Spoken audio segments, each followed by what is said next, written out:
నువ్వు అట్లా కాదు, పడుకున్న మనుషుల్ని వాళ్ళు వద్దన్నా కానీ లే లే అని ఎంత ఇబ్బంది, అట్లా ఇబ్బంది. శ్రీ అన్న పడుకుండి పొద్దున్నే పోవాలన్నా కానీ శ్రీ అన్న మీద పడి ఎందుకు అట్లా ఇబ్బంది పెట్టి ఒక మనిషిని వల్ల అంత స్ట్రగుల్ అవుతుంది.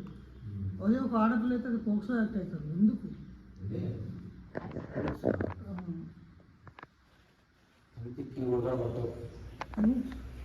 అన్న ఇవన్నీ కాదన్న, ఒక మనిషి మన వల్ల ఇబ్బంది పడుతున్నాను చాలా తప్పు మాట. అట్లా ఇబ్బంది పెట్టొద్దు ఎవరినైనా సరే.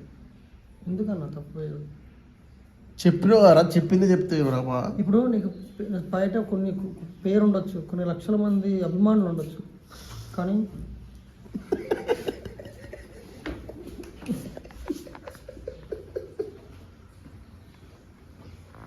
పండుకుంటుండ్రా రే అట్లా చెప్తుంటే ఏం చేసినానని నువ్వంతా మాట్లాడుతున్నాను గురించి. ఆయన ఇప్పుడు ఆయన పర్సనల్ లైఫ్ తాగడం అనేది ఏదైనా లేదు ఎవరికైనా, కానీ తాగిన నలుగురిని ఇబ్బంది పెట్టడం చాలా. ఏమి ఇబ్బంది పెట్టిండ్రో? పడుకున్న వాళ్ళ మీదకి వచ్చి ఇట్లా మీద ఉండడం